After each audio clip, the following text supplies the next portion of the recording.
नमस्कार। आप सभी सनातनियों का स्वागत है। आपको और आपके परिवार को होली 2025 की ढेर सारी शुभकामनाएं। आज के इस वीडियो में हम बात करेंगे होली की सही तारीख, होलिका दहन का शुभ मुहूर्त और महत्वपूर्ण उपायों के बारे में। बहुत लोग इस बात को लेकर भ्रमित हैं कि होली 13 मार्च को है या 14 मार्च को। इस वीडियो में आपको पूरी सही जानकारी मिलेगी, इसलिए इसे अंत तक जरूर देखें। इस साल की होली बहुत विशेष होने वाली है क्योंकि 3 प्रमुख घटनाएं एक साथ हो रही हैं। पहली बात, भद्रा काल। बहुत सारे लोग इस पर चर्चा कर रहे हैं। क्या वास्तव में होली के दिन भद्रा लग रही है? अगर हां, तो इसका क्या असर होगा? दूसरी बात, पूर्णिमा के दिन चंद्र ग्रहण भी पड़ रहा है। यह होली पर कैसा प्रभाव डालेगा? तीसरी और अंतिम बात, होली का दहन कब और कैसे करना चाहिए और किन सामग्रियों का उपयोग करें, यह सब जानना बहुत आवश्यक है। यह सब जानने के लिए आपको कहीं और जाने की जरूरत नहीं है, क्योंकि हम आपको शास्त्रों और पंचांग के आधार पर सही और प्रमाणित जानकारी देता है। होली सिर्फ रंगों का त्योहार नहीं, बल्कि नकारात्मक शक्तियों से छुटकारा पाने का पर्व भी है। सही पूजा पद्धति अपनाने से सकारात्मक ऊर्जा प्राप्त होती है। इसलिए यह जानना जरूरी है कि होली कब मनानी है और कौन कौन से उपाय करने चाहिए। अगर आप भगवान नरसिंह देव जी की कृपा प्राप्त करना चाहते हैं, तो कमेंट बॉक्स में जय नरसिंह देव लिखना ना भूलें। इससे बुरी नजर और नकारात्मक ऊर्जा आपसे दूर रहेगी। अगर आपको हमारी मेहनत पसंद आती है तो वीडियो को लाइक करें, शेयर करें और कमेंट करें। आपका एक लाइक हमारी प्रेरणा को बढ़ाता है और हमें ऐसी ही महत्वपूर्ण जानकारियां लाने के लिए ऊर्जा देता है।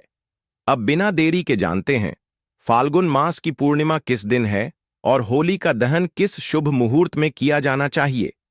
होली का दहन सभी लोग शुभ मुहूर्त में भद्रा रहित समय पर करते हैं। दिन में होलिका की पूजा की जाती है और रात्रि में सही समय देखकर दहन किया जाता है। भद्र रहित समय बहुत महत्वपूर्ण होता है, क्योंकि होली और रक्षाबंधन दोनों पर भद्रा का विशेष प्रभाव पड़ता है। इसलिए होली का दहन हमेशा सही मुहूर्त में करना चाहिए। अगले दिन रंगों वाली होली मनाई जाती है, जिसे अलग अलग स्थानों पर धुलंडी या चरा कहा जाता है। भारत के विभिन्न हिस्सों में इसे अलग अलग नामों से जाना जाता है, लेकिन सभी जगहों पर लोग एक दूसरे को रंग और गुलाल लगाकर इस उत्सव को मनाते हैं। इसके बाद आता है बासौदा पर्व, जो शीतला सप्तमी और शीतला अष्टमी से जुड़ा हुआ है। इसके बारे में हम एक अलग वीडियो में विस्तार से जानकारी देंगे। यह एक बड़ा विषय है, क्योंकि बहुत सारे लोग होलिका दहन के बाद आने वाले गुरुवार या सोमवार को भी बासौदा मनाते हैं। इस विषय पर हम आपको विस्तार से अगली वीडियो में बताएंगे। अभी हम केवल होलिका दहन पर ध्यान देते हैं। होलिका दहन की तैयारी विशेष रूप से करनी चाहिए। भारतीय परंपरा के अनुसार होली वाले दिन बड़कुल, जिसे कुछ लोग गोलियां या बगुला भी कहते हैं, की आवश्यकता होती है। यह गोबर से बनाई जाती है और विभिन्न आकृतियों में तैयार की जाती है, जैसे कटार, चांद, हाथी आदि। इन्हें एक माला में पिरो कर होली पूजन स्थल पर अर्पित किया जाता है। अगर आप शास्त्रीय रूप से इस विषय में अधिक जानकारी चाहते हैं, तो हम आगे की वीडियो में इसकी पूजन विधि भी बताएंगे। जिनके यहाँ यह परंपरा है, वे अभी से बड़कुल बनाना शुरू कर सकते हैं। गांवों में और कुछ शहरों में जहां गोबर आसानी से उपलब्ध है, लोग इन्हें पहले से तैयार कर लेते हैं।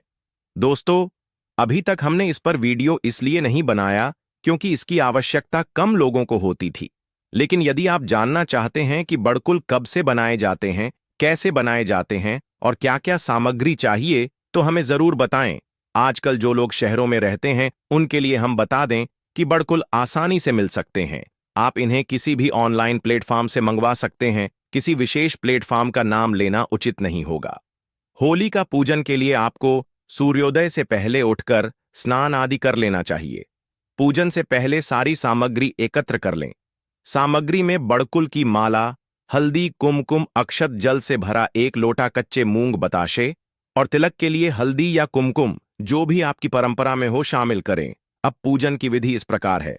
सबसे पहले अपने घर पर ही बड़कुल की माला का पूजन करें। माला को हल्के से जल के छींट देकर शुद्ध करें। फिर तिलक और अक्षत लगाएं। इसके बाद थोड़े से पुष्प चढ़ाएं और हाथ जोड़कर प्रणाम करें। माला को थाली में रखें या जिस तरह से आप ले जाना चाहे रख सकते हैं। बाकी पूजन सामग्री को इकट्ठा करें और पूजा स्थल पर जाएं। पूजन का शुभ मुहूर्त भद्रा के अनुसार निर्धारित होगा, जिसे हम आगे बताएंगे। होलिका पूजन में बच्चों के लिए एक विशेष माला बनाई जाती है, जिसे वे गले में पहनकर जाते हैं। यदि आपके यहां यह प्रथा है तो आप इसे कर सकते, इसमें कोई दोष नहीं है। अलग अलग स्थानों पर कुछ अलग अलग परंपराएं होती हैं, जिनका धर्म से सीधा संबंध नहीं होता। बच्चों के लिए ननिहाल से लाई गई ड्राई फ्रूट्स या टॉफी की माला पहनने की भी प्रथा होती है। वैसे भी आज के समय में बच्चे यह सब पहनकर जाना पसंद नहीं करते हैं। यह आप अपने अनुसार देख लीजिएगा, जो आपके यहां प्रथा हो उसी के अनुसार करें। सारी सामग्री लेकर उस स्थान पर जाए जहां होली जलती है।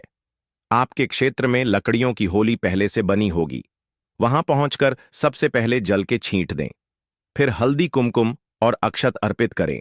भीगे हुए मूंग सुबह से लेकर जाएं और उन्हें अर्पित करें। बताशे भोग के रूप में चढ़ाए और दक्षिणा के रूप में कुछ राशि भी अर्पित कर सकते हैं। इसके बाद होली की परिक्रमा करें, लेकिन ध्यान रखें कि जो लकड़ियां होली जलाने के लिए लगाई गई हैं वे गीली ना हो। फिर कच्चा सूत लें और होली की चार ओर परिक्रमा करते हुए उसे 5 या 7 बार चक्कर लगाकर उसे बांध दें। यही होली पूजन की पूरी विधि होती है। पूजा समाप्त करने के बाद जब आप घर वापस आई तो पहले से एक दीपक बना लें।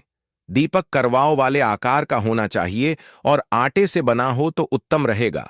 यदि आटे का दीपक संभव ना हो तो मिट्टी का दीपक भी लिया जा सकता है। दीपक में तेल भरें और जब आप घर लौटे तो मुख्य द्वार पर प्रवेश करने से पहले इसे जलाकर रखें। प्रणाम करने के बाद थोड़े से पुष्प अर्पित करें और फिर घर के अंदर प्रवेश करें। भगवान नरसिंह का स्मरण करने के बाद ही घर में प्रवेश करना चाहिए। अब बात आती है कि होली का दहन किस समय करना चाहिए और भद्रा का क्या प्रभाव रहेगा। होली का दहन भद्रा रहित काल में करना चाहिए, यानी जब भद्रा समाप्त हो जाए। इस साल होली वाले दिन भद्रा रात 11:26 पर समाप्त होगी, इसलिए होली का दहन उसके बाद ही करना उचित रहेगा। उसे पहले दहन नहीं करना चाहिए। होली के दिन आपको टोने टोटकों और बुरी नजर से बचने के लिए विशेष सावधानी बरतनी चाहिए, क्योंकि इस दिन लोग कई तरह की चीजें करते हैं। जब भी आप चौराहे से गुजरे तो सतर्क रहे। यदि कोई संदिग्ध वस्तु दिखे तो उससे दूर रहे। किसी अजनबी द्वारा दी गई चीज न खाए और यदि किसी व्यक्ति पर संदेह हो तो उसकी दी हुई कोई भी वस्तु ग्रहण न करे।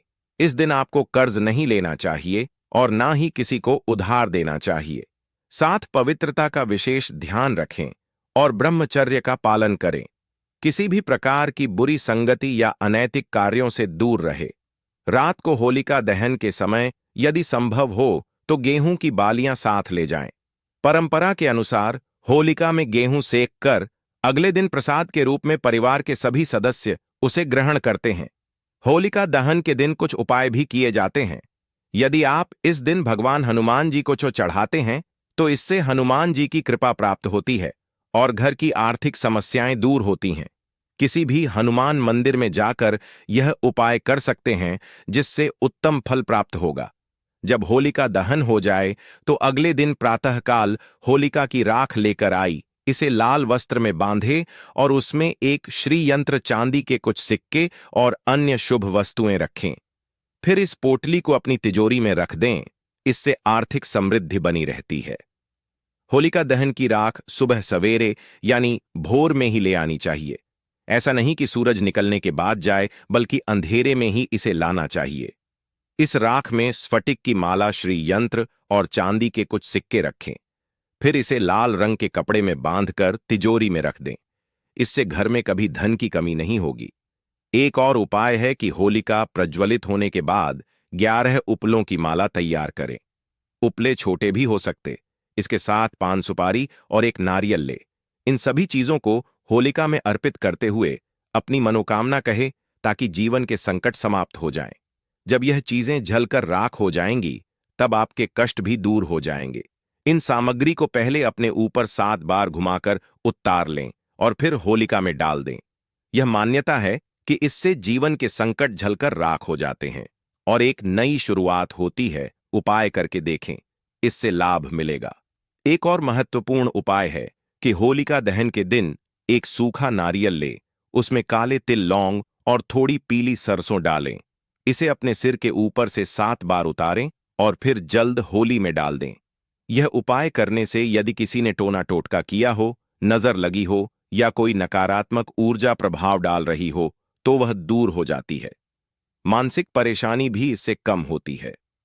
अब बात करते हैं कि भद्रा का होलिका दहन पर क्या प्रभाव पड़ेगा और इस साल होली का दहन कब किया जाएगा, ग्रहण का कोई असर रहेगा या नहीं, यह भी समझना जरूरी है। इस बार होली का दहन 13 फरवरी को किया जा रहा है, क्योंकि पूर्णिमा तिथि रात 10 बजे है, दोपहर आ रही है। इस दिन सूर्य के अनुसार तो पूर्णिमा है, लेकिन होली का दहन रात्रि में किया जाता है और उस समय पूर्णिमा होना आवश्यक होता है। 14 तारीख को दिन में पूर्ण रहेगी, लेकिन रात में नहीं। इसलिए इस वर्ष होली का दहन 13 मार्च को किया जाएगा। 13 मार्च को पूर्णिमा तिथि सुबह 10:35 से शुरू होकर रात्रि 11:29 तक रहेगी। इस दौरान सिंह राशि की भद्रा भी होगी, जिसका वास पृथ्वी लोक पर रहेगा। चूंकि यह भद्रा मृत्यु लोक पर प्रभाव डालती है, इसलिए इस दौरान होली का दहन नहीं किया जा सकता। भद्रा समाप्त होने के बाद ही दहन करना उचित रहेगा, जो रात्रि 11:29 के बाद संभव होगा। अब बात करते हैं ग्रहण की इस साल का। पहला चंद्र ग्रहण 14 मार्च को फाल्गुन पूर्णिमा के दिन लगेगा। ग्रहण का समय सुबह 10:41 से दोपहर 2:01 तक रहेगा।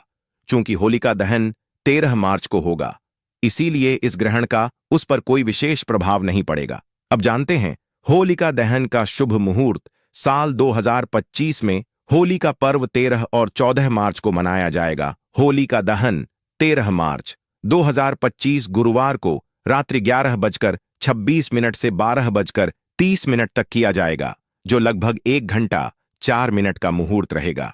रंगों की होली या धुलेटी 14 मार्च 2025 शुक्रवार को मनाई जाएगी। होलिका दहन के समय भद्रा काल से बचना आवश्यक है, क्योंकि भद्रा के दौरान शुभ कार्य वर्जित माने जाते हैं। इसलिए ऊपर बताए गए शुभ मुहूर्त में ही होली का दहन करना उचित होगा। रंगों की होली 14 मार्च को हर्षोल्लास के साथ मनाई जाएगी।